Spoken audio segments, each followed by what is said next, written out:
बिस्मिल्लाहिर्रहमानिर्रहीम। अस्सलाम वालेकुम नाज़रीन, आप देख रहे हैं आवाज़। मैं हूं barrister Ehtesham Amiruddin. Prime minister of Pakistan Imran Khan साहब ने आज एक तकरीब की नौयत बिल्कुल वैसी थी जैसे स्कूल में प्रिंसिपल बेहतरीन स्टूडेंट्स को तारीफ़ी असनाद से नवाजता है। तो इमरान खान साहब ने भी कहा कि मैंने अब वही करना है कि जो मेरे बेस्ट मिनिस्टर्स हैं, जिनकी बेस्ट परफॉर्मेंस है, उनको मैं तारीफ़ी असनाद दूंगा और बाकियों को एहसास हो और वो फिर अपनी परफॉर्मेंस बेहतर करने की कोशिश करें। काबीना की जो कुल तादाद है वो 55 है। इसमें वफाकी वज़रा की तादाद 28 है, वज़ीर ममलिकत 4 है, मुशीर 4 है, मुआवन खुसूसी 19 हैं। ये जो 10 लोग जो टॉप 10 परफॉर्मर्स आए हैं उसमें 2 मुशीर और 1 मुआवन खुसूसी जो है वो भी शामिल हैं। बाकी पहले नंबर पे मुराद सईद साहब आए हैं, असद उमर साहब दूसरे नंबर पे आए हैं और सानिया निश्तर साहिबा तीसरे नंबर पे आई हैं। तकरीब से खिताब करते हुए प्राइम मिनिस्टर साहब ने क्या कहा, सुनी।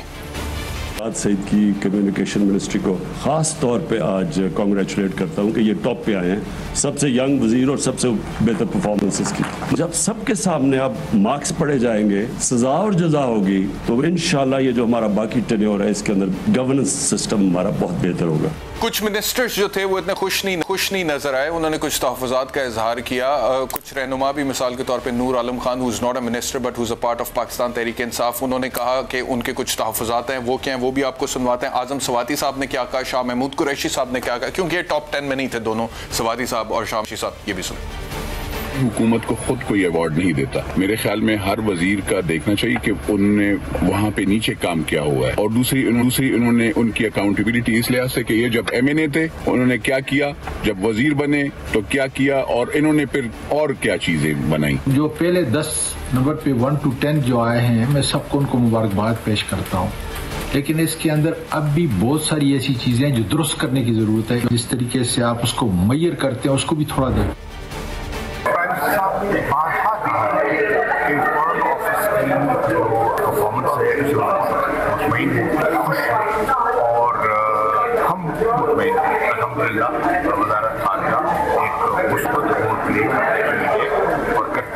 मेहनत कर रहा है, उसको उसका सिला मिल रहा है। नहीं तो जो आज 10 में नहीं आया समझो फेल है। नहीं, उनको ज्यादा मेहनत करनी चाहिए, जिसमें मैं भी शामिल हूँ।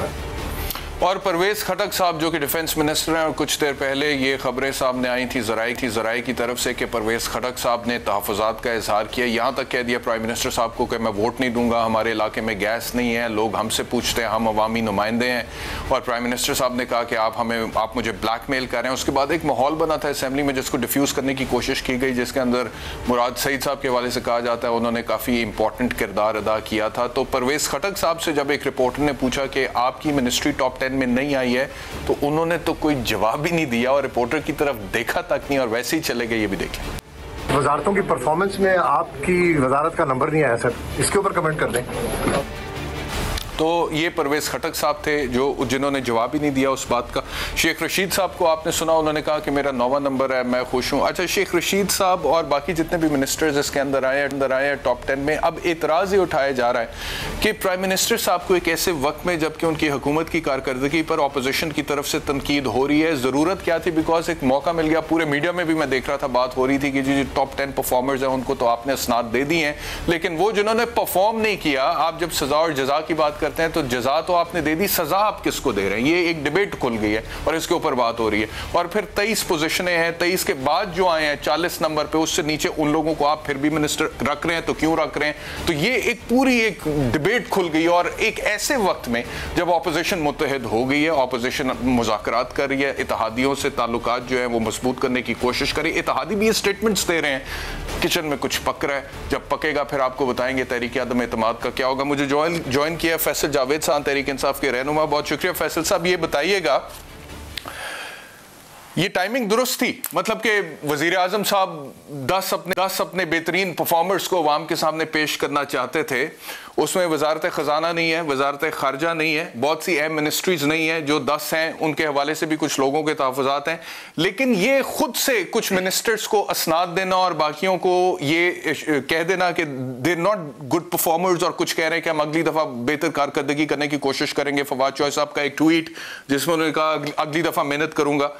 तो टाइमिंग दुरुस्त थी, मतलब कि खुद से आपने एक तनकीद के लिए नुक्ता दे नहीं दिया ऑपोजिशन को, और मीडिया पे भी बात हो रही है बहुत ज्यादा। पहले तो आपने ये KPIs का देखिए, एक चीज तो ये कमाल की क्योंकि गवर्नमेंट में आज तक पाकिस्तान की तारीख में ऐसे नहीं हुआ जो ये मेथड लेके आए हैं कि की परफॉर्मेंस इंडिकेटर्स के अगेंस्ट एवेल्युएट की जा रही है परफॉर्मेंस।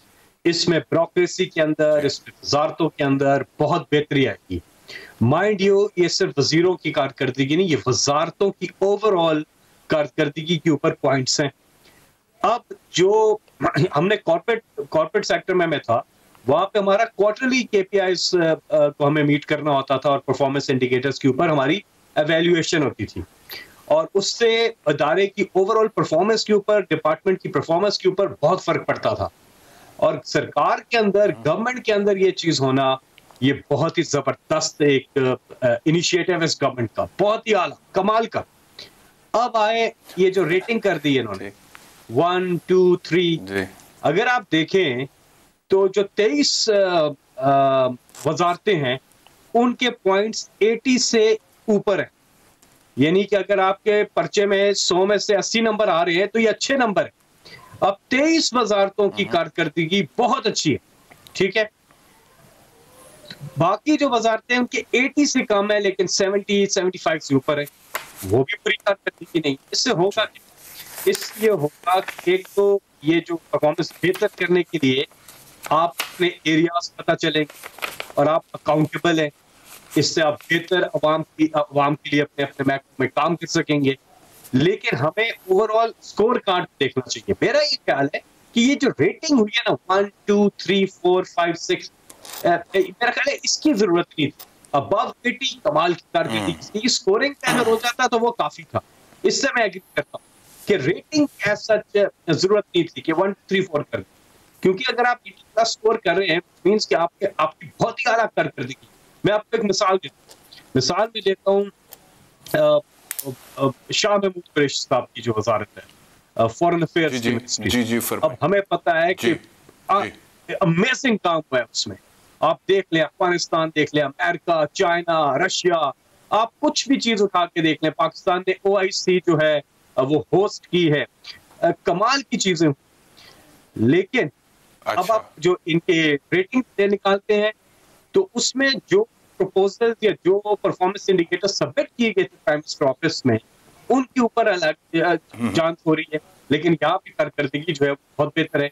तो इससे रेटिंग से फर्क नहीं पड़ना चाहिए, आपके ओवरऑल स्कोर देखना चाहिए। लेकिन ओवरऑल ये चीज बहुत ही कमाल की है। मैं रेटिंग में चाहूंगा। अच्छा, अब दो चीजें आपने फैसल साहब कहीं, पहले तो आपने इनिशिएटिव के हवाले से कहा कि बड़ा जबरदस्त इनिशिएटिव था, दूसरा आप कुछ क्राइटेरिया की बात कर रहे थे, लेकिन जिस क्राइटेरिया की आप बात कर रहे हैं आपके अपने वजीरों को उस पर तहफ़्फ़ुज़ात हैं। सवाती साहब ने कहा कि इसमें कुछ चीजें ऐड होनी, प्राइम मिनिस्टर साहब ने खुद जब इस तकरीब से खिताब कर रहे थे तो उसमें उन्होंने कहा कि इसमें ये कुछ चीजें add, but my question is different. मेरा सवाल ये है कि एक ऐसे मौके पे जब अपोजिशन तहरीक आदम एतमाद की बात कर रही है, जब आपके इत्तेहादी अपोजिशन के साथ जाकर बैठ रहे हैं, शहबाज शरीफ साहब बोल रहे होते हैं कि हुकूमत करप्ट है, राशि है, तारीख की सबसे नालायक हुकूमत है, और उस वक्त पे MQM का वफ्द उनकी बगल में खड़ा वो सारी बातें सुन रहा है जो कि असल में आपके हलीफ हैं और आपके इत्तेहादी हैं जिसकी वजह से आपकी हुकूमत कायम है, तो उसमें आपने with in your own cabinet एक तरह की डिवीजन क्रिएट कर दी और कुछ लोग उससे खुश नहीं है। सवाती साहब के तहफ़्फ़ुज़ात हैं, शाह महमूद कुरैशी साहब के तहफ़्फ़ुज़ात हैं, नूर आलम खान साहब तो पहले ही कह चुके हैं, हालांकि वो काबीना का हिस्सा नहीं है। दूसरा मुझे चले पहले आप टाइमिंग के हवाले से जवाब दें, फिर मैं मुराद सईद की परफॉर्मेंस के हवाले से, who is the top performer according to Khan साहब, सवाल करता हूं आपसे। देखिए एहतशाम, पहली चीज तो यह है कि कोई खौफ नहीं है हमें ऑपोजिशन से। अगर आप कहें टाइमिंग बिल्कुल ठीक है, ऑपोजिशन के क्या है, ये तो उनकी चौथी बार है जो ये जो कुछ कर रहे हैं, टकरे मार रहे हैं, इधर उधर हो रहे हैं। सिर्फ मकसूद चपरासी का है ना, और तो कोई मसला नहीं है उनको सिर्फ मसला इस वक्त मकसूद चपरासी है जिसकी तनख्वाह 25,000 है, जिसके अकाउंट में 3 अरब 75 करोड़ रुपया जाता है। इसका जवाब देना उन्होंने, और उसके लिए ये पूरा इधर उधर कर रहे हैं और NRO लेने की कोशिश कर रहे हैं, और कोई मसला नहीं उनका। तो खैर उनकी तो कोई फिक्र नहीं है, वो तो हमारी दोनों सूरतों में जीत है, दोनों सूरतों में जीत है। अव्वल तो अक्टूबर 2023 में इलेक्शन होंगे और हम अपनी कारकर्दगी जिसकी पूरी तरह से एवेल्युएशन होती है, हम अपनी कारकर्दगी के ऊपर वापस आएंगे इमरान खान साहब, क्योंकि इमरान खान साहब जो खैबर पख्तूनख्वा में हमारी हुकूमत थी 3, 3.5, 4 साल यही बातें हम सुन रहे थे, किधर है नया खैबर पख्तूनख्वा। गुड गवर्नेंस की ये मिसाल कि पाकिस्तान की तारीख में पहली बार खैबर पख्तूनख्वा में एक पार्टी की गवर्नमेंट ना सिर्फ रिपीट होती है बल्कि डबल वोट लेके वापस आती है, और इंशाल्लाह अक्टूबर 2023 के इलेक्शन में आप देखेंगे ऐसा ही होगा। ठीक है, आपने कहा कि आपको अपोजिशन का खौफ नहीं है, लेकिन अवाम के, अगर अवाम की बात करें फैसल साहब, ऑपोजिशन का तो चले आपको खौफ नहीं है, लेकिन अगर अवाम की बात करें तो अवाम भी आजकल इतने खुश नहीं है ना, महंगाई की वजह से और अशिया खुर्दनोश में कीमतें बढ़ गई है, चीनी, आटा, घी, दाल, चावल, ये सारी चीज़ें जो है, और पेट्रोल, गैस, बिजली, ये सारी चीज़ें जो हैं इनकी कीमतें बढ़ गई हैं, तो उसकी वजह से एक तनकीद और अनपॉपुलैरिटी थोड़ी आपकी बढ़ गई है अवाम में उस हिसाब से। तो जब ऐसे टाइम पे अवाम एक मुश्किल वक्त से गुजर, जो आप लोग खुद भी मानते हैं कि मुश्किल वक्त है, लेकिन उसकी आप तो जिहाद देते हैं कि पूरी दुनिया में इन्फ्लेशन है, इस वजह से पाकिस्तान में भी है, तो वो अवाम कहती है कि हम यहाँ पे परेशान हैं, वो इसनाद दे रहे हैं अपने वजीरों को कि जी ये मेरा टॉप परफॉर्मर है, टॉप 10 परफॉर्मर्स हैं। अवाम को भी थोड़ा गिला तो है। मेरी बात सुने आप, एक अमेरिका जैसे मुल्क में भी यूनिवर्सल हेल्थ कवरेज फ्री नहीं है और यूनिवर्सल हेल्थ कवरेज नहीं है। पाकिस्तान जिधर इमरान खान ने ये करके दिखाया है कि आज खैबर पख्तूनख्वा, पंजाब, आजाद कश्मीर, गिलगित बल्तिस्तान, फिर बलोचिस्तान, इस्लामाबाद, हर खानदान के पास 10 लाख रुपया सालाना फ्री हेल्थ इंश्योरेंस है, किसी भी हॉस्पिटल से आप इलाज कराएं। क्या आवाम खुश नहीं है इस पे? 10 साल में 10 डैम्स बन रहे हैं, 2 डैम्स पे तेजी से काम शुरू है, क्या आवाम खुश नहीं है इस पे? भरपूर खारजा पॉलिसी हमारी जो डू मोर से हम निकल के आए हैं कि जहां दुनिया हमारी पज़राई कर रही है, जहां 10 अरब दरख्त लगाए जा रहे हैं, जहां दुनिया एहसास प्रोग्राम की तो हेल्थ मिनिस्टर तो मुझे कहीं पे टॉप 10 में नजर नहीं आए। जो हेल्थ कार्ड की आप बात करें, it is a good initiative, लेकिन हेल्थ मिनिस्टर कहीं पे टॉप 10 में नजर नहीं आए। क्या प्यारी बात की आपने, आप प्यारी बात आपने की है। ये मैं इसका टेक्निकल जवाब दूंगा आपको। अगेन उनका स्कोर बहुत अच्छा है, इनके रेटिंग नहीं करनी चाहिए, ये तो मैं पहले खुद कह चुका हूं कि जो इन्होंने वो चार्ट निकाला ना उसकी जरूरत नहीं थी, क्योंकि आपने उनकी परफॉर्मेंस अगेंस्ट के जो प्रोपोजल्स थे या जो परफॉर्मेंस इंडिकेटर्स थे उनके अगेंस्ट देखनी है, उसमें तो सबका स्कोर बहुत जबरदस्त है, ऑलमोस्ट ऑल मिनिस्ट्रीज का। अच्छा, अगर हम टॉप परफॉर्मर की बात करें, मुराद सईद की बात करें, तो बिलावल भुट्टो ज़रदारी साहब का भी एक स्टेटमेंट आज आया, एक सेकंड फैसल साहब, जिसमें उन्होंने कहा कि जी फरमाए। एहतिशाम साहब, पहले तो मुझे पिछले सवाल का जवाब देने देना, पिछले सवाल का मैं जवाब जी बताएं कि इस वक्त अवाम को ये और ये पहली हुकूमत है जो खुद कहती है कि हाँ महंगाई है। इससे पहले जो हुकूमतें थी वो तो कहती थी किधर है महंगाई। अच्छा, अब महंगाई की वजूहात भी हैं। आज मैं खबर देख रहा था न्यूयॉर्क टाइम्स की, अमेरिका में 40 साल का रिकॉर्ड टूटा है और लोग परेशान है, महंगाई है। जर्मनी में 25 साल, लंदन में 25-30 साल के बाद वो महंगाई हुई है। ये कोरोना अगर नवाज शरीफ या पीपल्स पार्टी के जमाने में आया होता, आज डॉलर 370 का होता, 370 का होता। चले वही कहलाता वैसा, लेकिन अमेरिका में, बरतानिया में, दीगर फर्स्ट वर्ल्ड कंट्रीज में एक गरीब आदमी की कुव्वत खरीद भी तो देखें, पर कैपिटा इनकम भी तो देखें, वहां पे पर कैपिटा इनकम क्या और कुव्वत खरीद क्या है। हमारे मजदूर का मुकाबला तो नहीं है ना अमरीकी मजदूर से या अमरीकी मिडिल क्लास से या लो मिडिल क्लास से या वर्किंग क्लास से। एक बात, दूसरी बात फैसल साहब, बात तो सुन लेना, अब मेरी भी तो बात सुन लेना जी। नहीं, मेरी बात भी होगी, फिर आप अगला सवाल कीजिए। मैं रोम में था, इटली में, मैं वहां पे लोगों को पूछा, उन्होंने कहा हमारी आमदन से कौन सी चीजें बाहर चली गई हैं। आप ये अमेरिका में आप फोन घुमाए, आप किसी से पूछे, लेकिन वो उतना पौंड से बाहर नहीं गई जितना पाकिस्तान में गरीब आदमी की पौंड से बाहर चली गई हैं। मैं एक कंपैरिजन ड्रॉ कर रहा हूँ, गुर्बत या महंगाई वहां पे भी बढ़ गई होगी कोरोना के बाद, लेकिन पाकिस्तान में जिस तनासुब से गुर्बत और महंगाई बढ़ी है, उस तनासुब से हमारे गरीब आदमी की पहुंच से तो बिल्कुल बाहर होगी ना। वो तो रात को अगर कोई मजदूरी, जिस दिन मजदूर को नहीं मिली उसका चूल्हा नहीं जलता। बहरहाल मेरे पास क्योंकि वक्त लिमिटेड है, फैसल साहब, मुराद सईद साहब की अगर बात करें, the top performer, capita income बढ़ी है लोगों की। पाकिस्तान में आने वाले दिनों में तनख्वाहें भी लोगों की बढ़ रही हैं, पाकिस्तान में महंगाई भी नीचे जा रही है। पाकिस्तान में वर्ल्ड इकोनॉमिक फोरम ने पूरा सर्वे करके 13% है इस वक्त इन्फ्लेशन पाकिस्तान में, बांग्लादेश और हिंदुस्तान में 6% से कम है। पाकिस्तान में इस वक्त महंगाई 13% है। फैसल वाडा साहब, इस वक्त महंगाई की जो शरह है वो पिछले 2 साल की तारीख की बुलंद तरीन सतह को पहुंच चुकी है आपके दौरे हुकूमत में, और बांग्लादेश और हिंदुस्तान में 6% से कम है, और आप अक्सर कहते हैं कि पाकिस्तान दुनिया का सस्ता तरीन मुल्क है।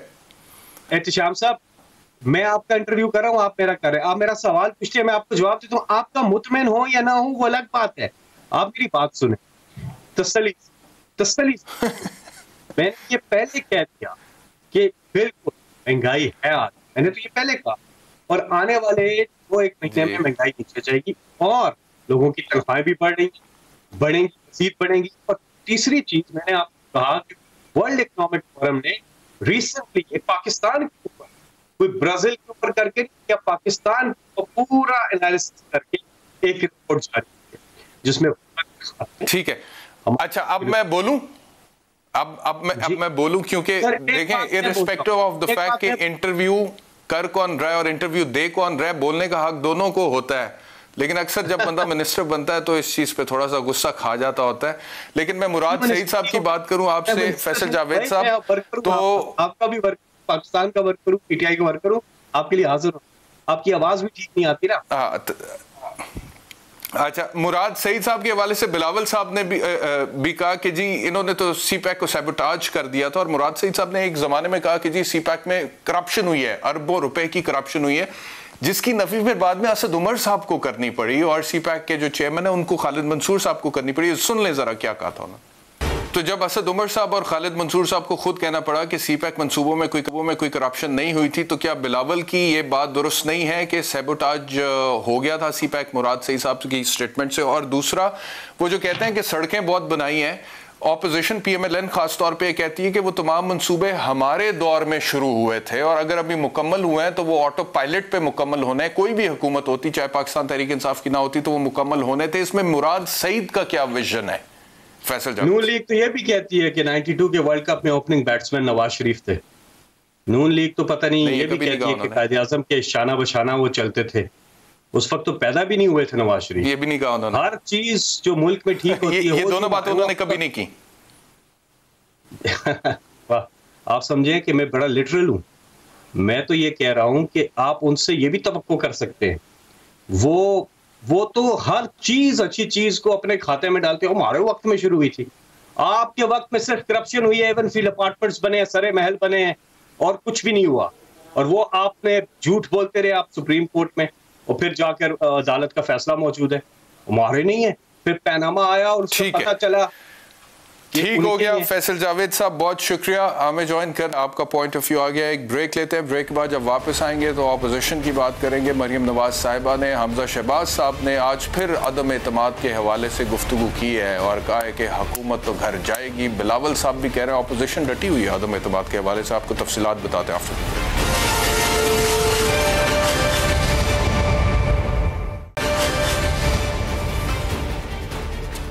वेलकम बैक टू आवाज़। बात करते हैं ऑपोजिशन की, जो अदम एतमाद पर डटी हुई है और कहती है कि हुकूमत को घर भेजेंगे। आज इस्लामाबाद हाई कोर्ट में जो मरियम नवाज साहिबा की केस के हवाले से एवन फील्ड अपार्टमेंट्स के हवाले से अपील की समाअत हुई, उसके बाद वो बाहर आई तो मीडिया से बात करते हुए क्या कहा, सुनिए। हालात वो आ गए हैं कि इमरान खान और उसकी गवर्नमेंट किसी के लिए भी टेनेबल नहीं रही। जिनकी सपोर्ट इमरान खान को हासिल थी, उनकी भी कॉन्स्टिट्यूएंसी सबसे बड़ी पाकिस्तान की आवाम है, और जब पाकिस्तान की आवाम का इशारा आपको देखना पड़ेगा, और वो सियासी जमातों के अलावा सारे इंस्टीट्यूशंस को देखना पड़ेगा। सिर्फ आवाम की बात नहीं हो रही, जाहिर है वो भी आवाम का ही एक सेगमेंट है, जहाँ पर ये हमारे जो फौजी भाई हैं, जो हमारे सिक्योरिटी फोर्सेस के जितने भी हमारे अहलकार हैं, आप ये देखें कि महंगाई ने उनके घरों में भी बहुत इफेक्ट किया है। सबसे बड़ी चीज़ है जिसको अंडरस्टैंड करना पड़ेगा और जिसके साथ चलना पड़ेगा, वो है पाकिस्तान के अवाम की आवाज़। उस पर सबको लबैक कहना पड़ेगा। इसके अलावा मरियम नवाज साहिबा से जब एक रिपोर्टर ने इस्टेब्लिशमेंट के हवाले से सवाल पूछा तो उन्होंने क्या कहा, ये भी सुन। हालात इस वक्त इसलिए बदलें कि इमरान खान की जो नाकामी है, जो आवाम की बददुआएं हैं, और जो मुल्क में इस वक्त बदअमनी है, दहशतगर्दी ने फिर से सर उठा लिया है, और जो महंगाई का आलम है और आवाम के गुस्से का आलम है, आवाम भरे बैठे हैं, तो हालात इस वजह से बदलें। हालात किसी और वजह से नहीं बदले, और हालात हम समझते हैं कि इस वजह से अब साजगार हैं। हमें ज़रूर ये अटेम्प्ट करनी चाहिए अच्छा, फिर बिलावल साहब ने भी गुफ्तगू की और उन्होंने मुशर्रफ साहब के साथ जोड़ दिया प्राइम मिनिस्टर साहब को, और उन्होंने कहा कि जो मुशर्रफ साहब का अंजाम हुआ था वही इमरान खान का अंजाम होगा। अब देखो मुशर्रफ को, देखो गद्दार, गद्दारी का सर्टिफाइड गद्दार भगोड़ा हो चुका है, जो चोर चोर कहता नहीं थकता था। अब ये नया जो आया है, जो चोर चोर कह रहा है, इनके साथ यही होना है। मार्च शुरू होने से पहले इनका एक विकेट गिर चुका है। मार्च शुरू होने से पहले आपके दोस्त, साबिक दोस्तों ने अदम एतमाद पे अपना मौकिफ में थोड़ा तब्दीली आना शुरू हो गया है। मुझे ज्वाइन किया सीनियर जर्नलिस्ट आमिर ज़िया ने। आमिर ज़िया साहब, बहुत शुक्रिया ज्वाइन करने के लिए। पहले बिलावल भुट्टो ज़रदारी साहब का जो स्टेटमेंट है जनरल मुशर्रफ के हवाले से, उन्होंने कहा गद्दार, भगोड़ा और जो उसका अंजाम हुआ है वही इमरान खान का अंजाम होगा, तो कैसे इस पर तज्जिया करेंगे आप? पहली बात तो ये कि बड़े सख्त उन्होंने अल्फाज इस्तेमाल किए, और आप लेकिन ये देखें कि यही जनरल परवेज मुशर्रफ थे कि जिन्होंने NRO दिया था, और दोबारा से इन सियासी जमातों को और जो सियासतदान हैं आज जो बहुत तनकीद कर रहे हैं उनको एक लाइफ लाइन दी थी, जिसका खुद इतराफ़ है मुशर्रफ साहब को। कई हमने इंटरव्यूज़ किए कि जो कहते थे कि जी मुझसे गलती हुई, गालिबन ये नहीं करना चाहिए था। ये वही मुशर्रफ साहब हैं कि जिनसे बेनज़ीर साहिबा ने बैठकर दुबई में मुलाकात भी की थी और उनके साथ जो है एक डील भी की थी, और उसके बाद ज़ाहिर है कि उनके वापसी का एक सफ़र का आगाज़ हुआ था। तो और ये बात भी मेरे ख्याल में हमें समझनी चाहिए बैरिस्टर साहब के, जहाँ पे यकीनन एक मुशर्रफ मुखालिफ कॉन्स्टिट्यूंसी है, तो बहुत सारे लोग आज भी जो है मुशर्रफ साहब ने जो कुछ इस मुल्क के लिए किया, और जो उनका दौर था कि जब 7% ग्रोथ रेट हुआ करती थी, तो उसको आज नॉस्टैल्जिया के तौर पे नॉस्टैल्जिकली याद भी करते हैं। तो मेरे ख्याल में इतना, लेकिन जाहिर है कि सियासत के अपने तकाजे हैं, और उसमें कोई इलेक्ट्रॉनिक प्राइवेट मीडिया इंट्रोड्यूस कराने वाले जनरल मुशर्रफ थे। वो हाँ, इलेक्ट्रॉनिक प्राइवेट मीडिया क्या क्या किया उन्होंने, मतलब है यकीनन जो आज एक इतना वाइब्रेंट मीडिया आप देखते हैं, इतने ज़्यादा माशाल्लाह चैनल्स हैं और क्रॉस ओनरशिप की इजाज़त है, ये सारा का सारा मुशर्रफ साहब के दौर का हुआ है। और यकीन मानिए कि वो दौर ऐसा था कि बड़े चैलेंजेस थे मुल्क को, लेकिन अगर हम याद करें कि माशी एक रिवाइवल भी हुआ था, पाकिस्तान की बात जो है वो सिर्फ ना सिर्फ रीजन में बल्कि दुनिया में बड़े मौसर अंदाज में पहुंचाई भी थी। बहुत बड़े बड़े चैलेंजेस थे, वॉर ऑन टेरर हो रही थी, सब कुछ हो रहा था। तो मेरे ख्याल में इस तरह से जो इस्तेमाल, आमिर साहब जी, जिस तरह से मुशर्रफ साहब को ये गद्दार कह रहे थे, तो मुशर्रफ साहब के चीफ मिनिस्टर चौधरी परवेज इलाही साहब होते थे उस टाइम पर, और वही चौधरी परवेज इलाही, अगर मुशर्रफ साहब गद्दार थे, वो उनके चीफ मिनिस्टर थे, उन्हीं को इन्होंने जब इनकी हुकूमत आई वफाक में तो डिप्टी प्राइम मिनिस्टर बना दिया।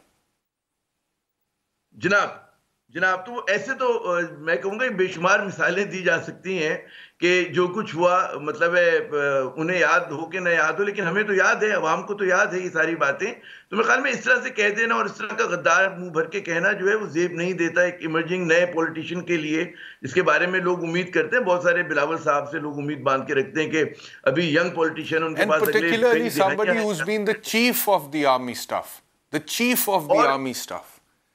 चीफ ऑफ द उसको आप कह रहे हैं गद्दार, और आप ये वाकई में ये बहुत सख्त अल्फाज इस्तेमाल। Chief of the army staff जो रहे हैं, पाकिस्तान के दिफा की जमानत जो लीड करते रहे हैं उस टाइम पे, आप उस शख्स के बारे में, मतलब कि इंडिया में जाके मुझे याद है मुशर्रफ साहब जब इंटरव्यूज दे, आज तक मैं समझता हूँ कि कोई लीडर ऐसा नहीं आया जो हिंदुस्तान में जाके हिंदुस्तानियों के सामने आंख में आंख मिला के बात ऐसे करता था जैसे जनरल मुशर्रफ करते थे। आज ठीक है वो जा चुके हैं, is no more in the government, वो बीमार भी हैं, बूढ़े भी हो चुके हैं, लेकिन आज ये गद्दार हो गए इनके लिए, और ये कहते हैं जी गद्दार। मैं तो आपने बड़ी जबरदस्त बात याद दिलाई। मैं आगरा कॉन्फ्रेंस हमने कवर की है, हम तो आगरा में थे, और मुझे याद है कि जिस भरपूर अंदाज में कश्मीर का मसला उन्होंने रखा था, तो वो भारतीयों के इतने इतने चेहरे निकले हुए थे। हमें वो याद है कि जी जिस तरह से उन्होंने मार्च पास्ट अटेंड किया था भारतीय क़यादत से, जिस तरह से वो बात करते थे बड़े दबंग अंदाज में, तो मेरे ख्याल में खुदा आज के हुक्मरानों को भी इस बात की तौफीक दे कि उसी तरह से भरपूर तरीके से पाकिस्तान की नुमाइंदगी कर सकें, न सिर्फ भारत के हवाले से बल्कि पूरी दुनिया में। और जाहिर है कि मिलिट्री, आप याद करें नवाज शरीफ साहब ने यही तो किया था कि जब उन्होंने कोशिश की थी कि मुशर्रफ साहब के ऊपर केसेस बनाए जाए, गिरफ्तार किया जाए, तो उनकी ख्वाहिश पूरी नहीं हुई थी। इस वजह से नहीं हुई थी कि जाहिर है कि फौज पाकिस्तान के सबसे मुनज़्ज़म इदारा है, उसको बिल्कुल ये आता है उसे बैसिक इंस्टीट्यूशन कि अपने साबिक सरबराह को दूसरा सिक्योर करना है। उसमें मेरे ख्याल में सब ये बताइएगा तारीख खोली है कि इन्होंने बिलावल ने। जी ठीक है, अब करंट पे पॉलिटिकल सिचुएशन पे आ जाते हैं। मुझे बताइएगा, जिस तरह से इन्होंने कहा कि एक विकेट गिर गई, फैसल वाडा की तरफ इशारा था, कल मैंने बड़ा तफसीली प्रोग्राम किया और from a legal point of view, because I am a practising lawyer पिछले 15 साल से, मुझे तो इलेक्शन कमीशन का वो फैसला कंप्लीटली टोटली लीगली फ्लॉड लगा। मुझे नहीं 62(1)(f) का इख्तियार ही नहीं है उनके पास था, हयात नाअहली उन्होंने कर दी। 63(1)(c) का केस नहीं बनता था, because by the time he got elected as a senator, तो वो जो 1 हफ्ते की डिले है उसके ऊपर तो वो प्रोसीजर मुकम्मल हो चुका हुआ था अमरीकी शरीयत मनसूख होने का। तीसरा पॉइंट ये था कि जी जो एक चोर है, डकैत है, रेपिस्ट है, ड्रग ट्रैफिकर है, नजरिया पाकिस्तान के खिलाफ किसी जुर्म का मुर्तकब हुआ है या आर्म्ड फोर्सेस के खिलाफ या जुडिशरी के खिलाफ, उसके बारे में आइन कहता है कि सजा मुकम्मल होगी, 5 साल बाद वो भी इलेक्शन लड़ सकता है। और एक आदमी जिसकी शरीयत मनसूख होने में अमरीकी काउंसलेट के जारी करदा लेटर की में 1 हफ्ते की डिले है, उसको आपने ताहयात झूठा, गैर सादिक, गैर अमीन कर दिया। लेकिन बहरहाल ये जो कह रहे हैं विकेट गिरी, मुझे ये बताइएगा कि तहरीके आदम एतमाद से पहले जो मजीद विकेटें गिरेंगी आपके ख्याल में, और ये आदम एतमाद हो पाएगा जैसे ऑपोजिशन कह रही है? 2 बातें हमें समझनी चाहिए। पहली बात ये कि बिला वजह का क्रेडिट ले रही ऑपोजिशन इस विकेट गिरने का।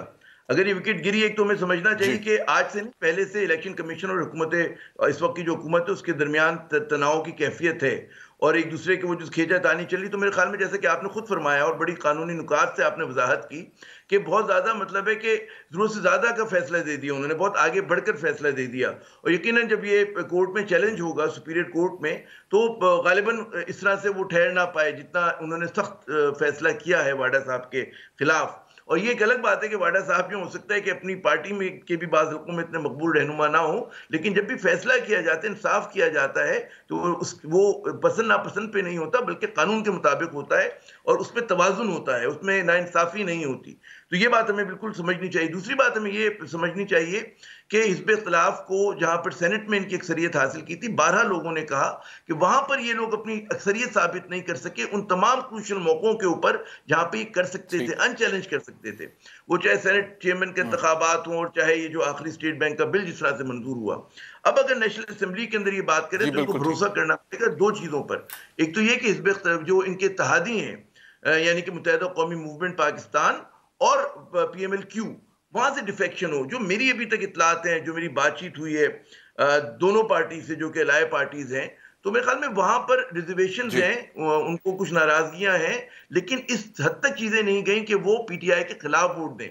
बिल्कुल इस हद तक नहीं गई। आमिर ज़ैद साहब बहुत शुक्रिया मुझे ज्वाइन करने के लिए। ब्रेक का वक्त हो गया। ब्रेक के बाद जब वापस आएंगे तो नरेंद्र मोदी के हिंदुस्तान में मुसलमानों के साथ क्या सलूक हो रहा है, अदालतें क्या कर रही हैं, अपनी आइन के साथ क्या कर रही हैं, आइन की शिकों की खिलाफ वर्जी किस तरह से कर रही हैं, मोदी का जो एक नज़रिया है हिंदुस्तान को हिंदुत्व की एक रियासत बनाने का और माइनॉरिटीज़ का जीना जिस तरह से दोबर वहाँ पे कर रहे हैं, वो आपको बताएंगे। और हिंदुस्तान से एक भारतीय सहाफ़ी हमारे साथ होंगे आफ्टर द ब्रेक।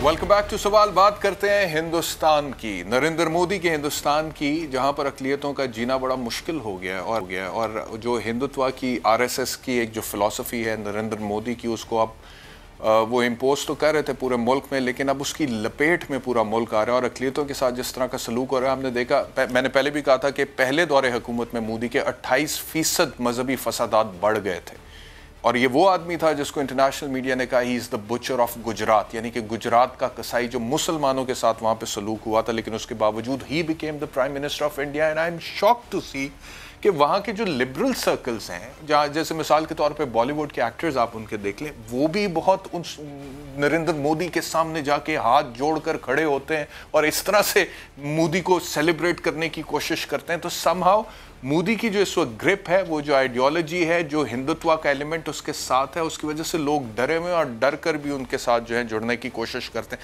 अब ये जो बच्ची थी मुसलमान, जिसने पूरी उम्मत मुस्लिमा का सर फख्र से बुलंद किया, इसका नाम मुस्कान खान है, 19 साल की बच्ची है, यूनिवर्सिटी की या कॉलेज की तालिबा, अपनी स्कूटी पे आई, स्कूटी उसने पाकी, बाहर निकली।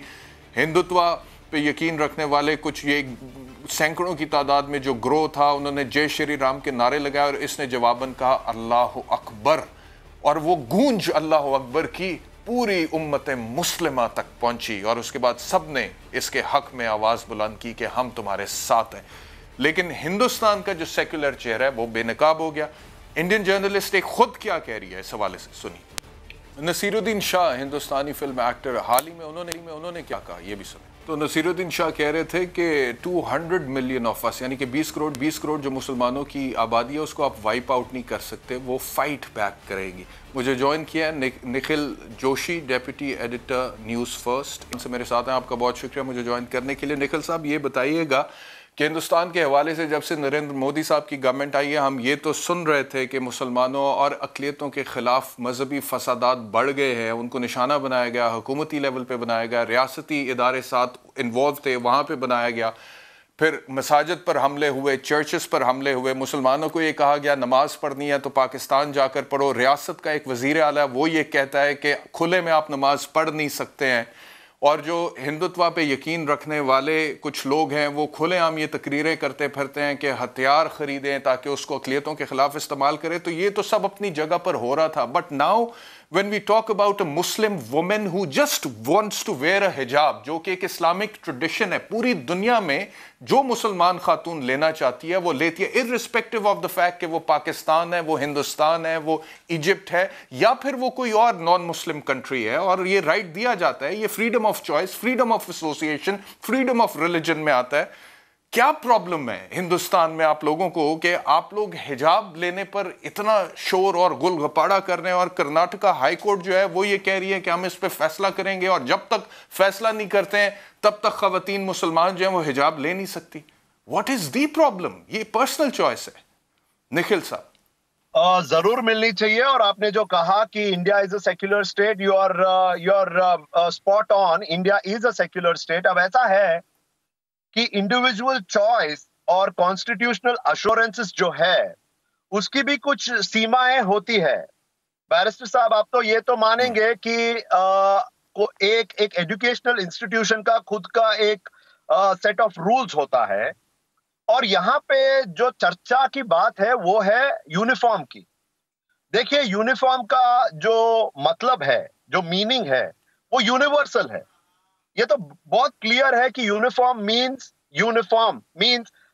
the way I wear my dress, the person sitting next to me is wearing the same thing exactly the same way. उसी तरीके से वो सभी जो पहने जो मैंने पहना है। अब यहाँ पे क्या हो गया, this is already a communally very sensitive location. हम जो बात कर रहे हैं, उडुपी हो या दक्षिण कन्नड़ा का एंटायर डिस्ट्रिक्ट हो, this is a very communally sensitive location. अब ऐसी जगह में अगर कोई अपना धार्मिक आइडेंटिटी को किसी और पे इंपोज करना चाहे तो इसका जो परिणाम होता है, the result and the consequence of this can be very serious and very drastic. तो अभी एक है कॉन्स्टिट्यूशन रूल जो अलाउ करता है हर महिला को। ऐसा नहीं है कि मुस्लिम महिला, हिंदू महिला, यहाँ पे वो डिस्क्रिमिनेशन नहीं है। आपने की निखिल साहब, दो बातें आपने की। पहली बात आपने यूनिफॉर्म के हवाले से की, आपकी बात दुरुस्त है, कहीं पे यूनिफॉर्म होता है तो वो यूनिफॉर्म तो सबको पहनना पड़ता है, but at the same time मैंने देखा है कि मिसाल के तौर पे आपकी इंडियन पुलिस सर्विस जो है उसमें भी यूनिफॉर्म है, लेकिन अगर वहां पर कोई ऐसा मेंबर है जो कि पुलिस सर्विस में सर्व कर रहा है जिसका ताल्लुक सिख कम्युनिटी से है तो वो यूनिफॉर्म पहनता है, लेकिन उसके बावजूद वो सिखों की जो एक पग है, टर्बन है, वो अपने सर पर रखता है। तो उसके वो टर्बन या पग सर पर रखने से यूनिफॉर्म का तकद्दुस पामाल नहीं होता है। यूनिफॉर्म तो अपनी जगह पे है, तो तमाम सिखों की जो टर्बन्स हैं वो भी फिर आप हटवा दीजिए यूनिफॉर्म के नाम पे। इसी तरह अगर उनको टर्बन पहनने की इजाजत है तो मुसलमान खवातीन जो यूनिफॉर्म पहने लेकिन उसके साथ साथ अगर वो सर पर हिजाब रखना चाहती हैं तो ये उनकी पर्सनल चॉइस है, उनको करने दें। आपको क्या प्रॉब्लम है? प्रॉब्लम यह है और दूसरी बात आपने इम्पोजिशन की कॉन्स्टिट्यूशन में अभी देखिए मैं मुकम्मल कर लूं, अगर आप निखिल साहब अगर आप इजाजत दें। एक तो ये यूनिफॉर्म वाली बात की थी, दूसरी आपने इम्पोजिशन की बात की थी। इम्पोजिशन तो तब होगी ना जनाब कि अगर दूसरों को, हिंदू खवातीन को कहा जाए कि आप भी हिजाब पहने, तो ये तो नहीं कह रही मुसलमान कम्युनिटी आपके मुल्क में कि तमाम खवातीन चाहे उनका ताल्लुक हिंदू से है या क्रिश्चियन कम्युनिटी से है वो भी हिजाब पहने। वो तो सिर्फ खुद का चॉइस, खुद का राइट मांग रही हैं। तो वो आप उनको नहीं कह सकते कि आप ना, जैसे वो आपको नहीं कह सकते कि आप हिजाब पहने, इसी तरह आप उनको नहीं कह सकते कि वो हिजाब ना पहने। इसमें तो कोई लड़ाई होनी नहीं चाहिए मेरे ख्याल से कि हिजाब मत पहनो। अरे बैरिस्टर साहब, आप गलत समझ गए ये बात।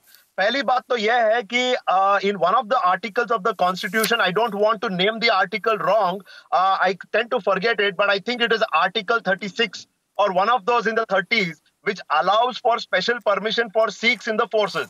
अब ऐसी भी बात है कि लीगल प्रेसिडेंस नाम की भी एक चीज होती है बैरिस्टर साहब। आप तो मानते हैं कि constitution and the court, these are two deciding factors for any democracy in the world.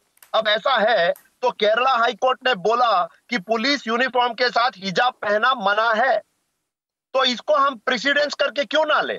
अब article, one of the articles in the constitution allows for special permission for Sikh. Nikhil साहब, आपने कहा कि कोई भी ये नहीं कह रहा कि हिजाब ना पहने, और आपने खुद ही अभी कह दिया कि केरला हाई कोर्ट ने बोल दिया कि यूनिफॉर्म के साथ आप हिजाब ना पहने, क्लासरूम में ना पहने। इतना ही एक्सपेक्टेशन यह है कि यूनिफॉर्म को यूनिफॉर्म का दर्जा दिया जाए और यूनिफॉर्म उसकी पूर्ण मात्रा में। दूसरी बात ये, देखिए मेरी बात सुनिए जी, देखिए एक तरफ आपने कहा कि कोई मना नहीं कर रहा कि हिजाब ना पहने, दूसरी तरफ आपने खुद कह दिया कि केरला हाई कोर्ट ने कहा है कि आप यूनिफॉर्म के साथ क्लासरूम में हिजाब ना पहने। फिर अभी कर्नाटका हाई कोर्ट में जो मामला हिजाब का चल रहा है, मेरी बात तो सुन लीजिए, मेरी बात तो सुन लीजिए, उसके बाद मैं आपकी पूरी बात सुनूंगा। निखिल साहब, मेरी बात तो सुन लीजिए, मैं आपकी पूरी बात सुनूंगा, मैं आपकी पूरी बात सुनूंगा। अभी कर्नाटका हाई कोर्ट में जो ये मामला चला है, जो ये मुस्कान जहां से ताल्लुक रखती है और ये सारा मामला वहां पर हुआ, तो उन्होंने ये कहा कि जब तक अदालत हतमी फैसला यानी कि फाइनल डिसीजन नहीं दे देती है, तब तक हिजाब और मजहबी लिबास पहनने से रोक दिया है तमाम मुस्लिम खवातीन को। तो ये तो उन्होंने फाइनल रिलीफ, इंटरम रिलीफ के तौर पे दे दिया। ये तो वकील की हैसियत से मैं भी समझता हूं कि जो भी फाइनल रिलीफ होता है, it is not given as an interim relief, यानी कि वो स्टेटस को मेंटेन करते टिल द टाइम उनके सामने सारे मामलात आते कि जी कोई हिजाब पहन रहा है पहने, जब हम फाइनल फैसला देंगे तब हम देखेंगे। तो लेकिन ये जो बात है कि उन्होंने कहा कि जब तक हम हतमी फैसला नहीं देते हैं, आप हिजाब नहीं पहन सकते, आप मजहबी लिबास नहीं पहन। आज आप ये कह रहे हैं कि ये हिजाब ना पहने, कल आप ये कहेंगे कि ये गोश्त ना खाएं, उसके बाद आप ये कहेंगे कि ये ईद ना मनाएं, उसके बाद आप ये कहेंगे कि ये नमाज ना पढ़ें, उसके बाद आप ये कहेंगे कि पाकिस्तान चले जाए। तो secular state does not function like that if you call yourself a secular state. Nikhil साहब, you are terribly mistaken. Barrister साहब, allow me 2 minutes of time. I'll tell you, you are terribly mistaken. One is, कोई भी नहीं बोल रहा है कि हिजाब मत पहनो, इतना ही हमारा रिक्वेस्ट रहेगा, और यहाँ का रिक्वेस्ट है कि क्लासरूम में ना पहने। अब आपने स्टेटस को की बात की, हिंदुत्व पे यकीन रखने वाले जितने भी ग्रोह हैं वो सब कह रहे हैं कि हिजाब ना पहने। अरे भाई, आपने बुलाया मुझसे बात करने, तो बात तो करने दीजिए। जी जी, बोलिए। स्टेटस को किसके बेसिस पे करेंगे? Status quo is on the basis of the rules that have been framed by the institution. अब this is a government run institution, ये तो प्राइवेट इंस्टीट्यूशन है नहीं कि जहां उनका खुद का रूल्स बनेंगे। Article 28 right to government run institution के वो लोगों से उनकी पर्सनल चॉइस छीन ले, उनके रिलीजन के हवाले से उनको इंस्ट्रक्शंस दे कि आप हिजाब पहन सकते हैं, हिजाब नहीं पहन सकते, आप टोपी पहन सकते हैं, आप टोपी नहीं पहन सकते, आप सिख हैं तो आप टर्बन रख सकते हैं, आप टर्बन नहीं रख सकते, पर्दा पहने, बुर्का ही पहने, वो तो आउटसाइड द क्लासरूम रहेगा। जो क्लासरूम के अंदर आएंगे तो college rules apply. College rules बोलता है कि uniform is uniform. Muslim, do you think that a Muslim ceases to be a Muslim in the classroom? क्या एक हिंदू क्लासरूम के में दाखिल होने के बाद हिंदू नहीं रहता? क्या एक सिख क्लासरूम में रहने के बाद सिख नहीं रहता? इसी तरह एक मुसलमान क्लासरूम में दाखिल होने के बाद मुसलमान ही रहता है। एक तरफ तो आप खुद को सेक्युलर स्टेट कहते हैं, टॉलरेंस की बात करते हैं, दूसरी तरफ आप इतने घबराए हुए अपनी माइनॉरिटी से। निखिल साहब, क्या आप कहते हैं कि क्लासरूम के अंदर अगर कोई मुसलमान खातून है तो वो हिजाब भी ना पहने? This is terrible. Actually, this is terrible. The identity of the student is only that of a student. चाहे वो मुसलमान हो या हिंदू हो या क्राइस्त हो, क्रिश्चियन हो या जो कोई भी हो. Once that person enters the college, his identity or her identity is only that of a student. यहाँ पे मुसलमान विद्यार्थी को अलग से देखो, हिंदू विद्यार्थी को अलग से देखो, क्रिश्चियन विद्यार्थी को अलग से देखो. Being a student is just an identity that you're a part of an institution. When you are a student has other identities as well. आप उससे वो आइडेंटिटीज कैसे छीन सकते हैं एक इंसान से? कोई भी इंसान हो, चाहे वो हिंदू है, मुसलमान है, वो क्रिश्चियन है, वो यहूदी है, वो इंडियन है, वो पाकिस्तानी है, वो पंजाबी है, वो महाराष्ट्र का है, वो किसी और स्टेट का है, वो एक खास लैंग्वेज बोलता है, वो खास कल्चर पे यकीन रखता है, वो अपनी कुछ ट्रेडिशंस को फॉलो करना चाहता है, ये उसका बुनियादी हक है। ये आइन में लिखा हुआ है, आपके आइन में लिखा हुआ है fundamental rights, freedom of choice, freedom of association, freedom of religion. आप उसकी नफी कर रहे हैं। The argument that you giving in the courts, आपकी अदालतें भी जो फैसले सुना रही हैं, आप उसकी नफी कर रहे हैं निखिल साहब। You need to make up your mind. Are you a secular state or you a dictatorial state? जो लोगों पे अपना फलसफा इम्पोज करना चाहती है। बुर्का पहने ना पहने मुझे उससे कोई मतलब नहीं है।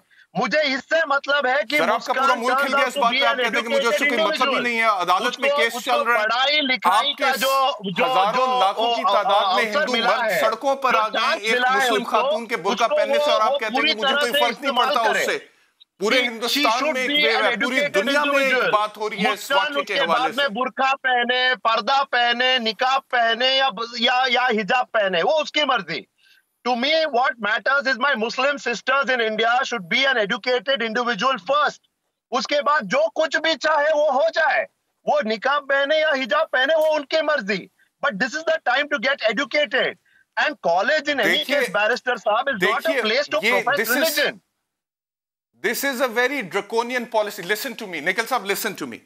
आपने कहा कि I want all the women of India to be educated, और उसके लिए फिर आप कंडीशंस रख रहे हैं कि आप हिजाब ना पहने, ठीक है? स्टेट जो गारंटी करती है एजुकेशन, हेल्थ या दीगर मामलात, सिक्योरिटी, वो कंडीशनल नहीं होते हैं इस तरह से कि आप अपनी आइडेंटिटी छोड़ दें, आप हिजाब को छोड़ दें, आप मजहब को छोड़ दें, आप अपने नॉर्म्स को छोड़ दें, अपने कल्चर को छोड़ दें, अपनी चॉइस को छोड़ दें। There are no conditions in that. ये कॉन्स्टिट्यूशन नहीं कहता, ये आइन नहीं कहता, ये लॉ नहीं कहता, और एक सेक्युलर स्टेट तो बिल्कुल नहीं कहता। इस्लामिक रिपब्लिक ऑफ पाकिस्तान में हम रहते हैं, हमारा आइन ये नहीं कहता। हमारे यहाँ पे जो माइनॉरिटीज हैं, प्लीज लिसन टू मी, हमारे यहाँ पे जो माइनॉरिटीज हैं, उनको जो भी एजुकेशन, हेल्थ या सिक्योरिटी की फैसिलिटीज हम प्रोवाइड करते हैं, that is not subject to any conditions कि आप टीका ना लगाएं माथे पे, या आप सिख टर्बन ना पहने, या आप हिंदू खातून हैं तो आप अपनी दिवाली ना मनाएं। बैरिस्टर साहब, एक बार मेरी बात सुनिए, सिंपल है। आप मेरी बात सुन नहीं रहे, आप सिर्फ बोल रहे हैं। I don't understand what kind of India you living in right now that you are giving rights to the minority subject to certain conditions कि वो अपनी identity पे sacrifice करें। I am reporting from the ground zero. This is the state where it is happening, so I know the details the best. मुझे ये बताएं कि ये जितने भी वाकयात हुए हैं, क्या आप उनको भी जस्टिफाई करेंगे? चर्चेस पे जो हमले हुए हैं, मसाजिद पे जो हमले हुए हैं, मुसलमानों को एक आ गया कि नमाज पढ़नी है तो पाकिस्तान जाके पढ़ें। एक रियासत के वजीर आला ने कहा कि खुले में आप नमाज नहीं पढ़ सकते। आप उन चीजों को भी जस्टिफाई करेंगे? You are comparing apples and oranges. There is no comparison there. Churches पे अटैक हुए। बहुत शुक्रिया निखिल साहब हमें ज्वाइन करने के लिए। लेकिन आप जो कह रहे थे सरकारी यूनिवर्सिटीज़ में यूनिफॉर्म में हिजाब नहीं पहना जा सकता, तो हमारे पास सबूत है यहाँ पे कि सरकारी स्कूलों में हिंदुस्तान में हिंदू त्यौहार मनाए जाते हैं और वो स्टूडेंट्स मनाते हैं। तो अगर वो मना सकते हैं तो ख़वातीन को भी हिजाब पहनने की इजाज़त होनी चाहिए। बहुत शुक्रिया। इंशाल्लाह आपसे अगले हफ्ते मुलाकात होगी। अपना ख्याल रखिए।